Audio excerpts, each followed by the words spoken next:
Stephanie Dobson is back with us this week. Stephanie is a lawyer and mediator at Hanka Divorce Law and Mediation in Lloydminster here. And we're back for another episode of Healthy Thriving Families in Two Homes. And Stephanie, today we're going to be talking about myths that surround divorce. So we're going to go through a few of them, and then you're going to talk about why they're myths. So the first one is, I need my spouse's consent to get a divorce. So tell me why that's a myth.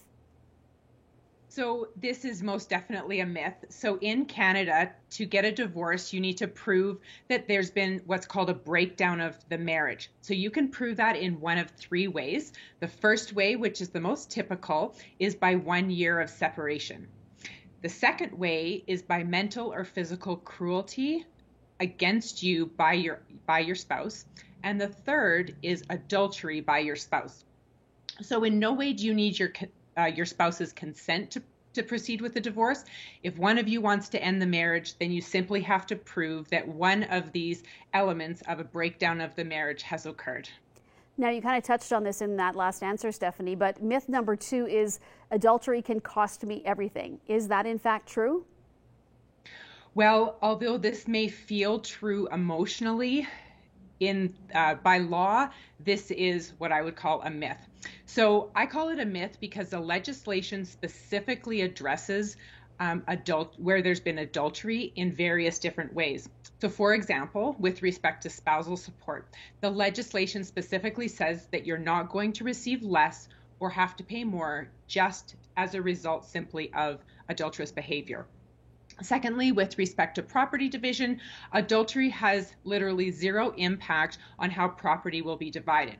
So the split is going to be 50-50 between you and your spouse, subject to certain exemptions that are specified in the legislation. And lastly, parenting. Although past conduct may have an effect on a parenting plan, adultery alone won't necessarily prevent you from seeing your kids or automatically cause you to have your children less time just because of the adulterous behavior. One way, though, that adultery does affect a divorce, and as you said, Stacey, we touched on this in myth number 1, is that it could cause you to be eligible for a divorce sooner than the 1 year of separation. Now, Stephanie, in the past, we've talked a lot about child support and different things that affect it. Myth number 3, you have, if child support isn't paid, then parenting time can be denied. Is that true? So, of course, along with our theme of the divorce myths today, no, this is also a myth. So child support and parenting time are not typically linked together. If there's a document that requires you to pay child support or to send the children to the other parent's home for parenting time, you need to follow that. There's reasons that parenting time may be denied, such as for things like safety of the children, if that's of concern and Child and Family Services has to get involved. That may be a reason to deny parenting time if it applies to your situation. Now, if you're on the other side of the situation and you're being denied parenting time, that's equally not a reason to withhold child support.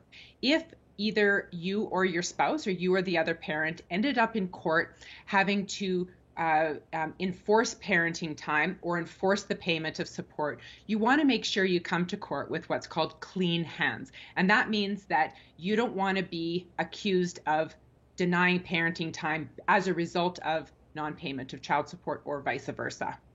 Now, this next one, Stephanie, is one that I have heard often, is that when kids turn 12, they can decide which parent they want to live with. Is there any truth to that? Well, interestingly, again, this is also another myth. Now, I have to say, there's a blog piece that I wrote that's on my website.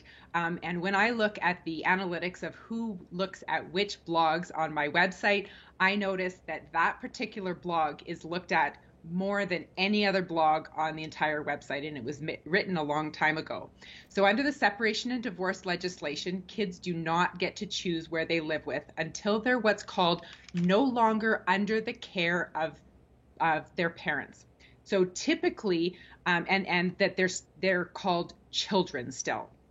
There's legal definitions of this, but typically this will be the age of majority, which in Alberta and Saskatchewan is the age of 18. So the final decision on where the children will live is up to either the parents if they can come to agreement or up to the courts if the parents can't agree.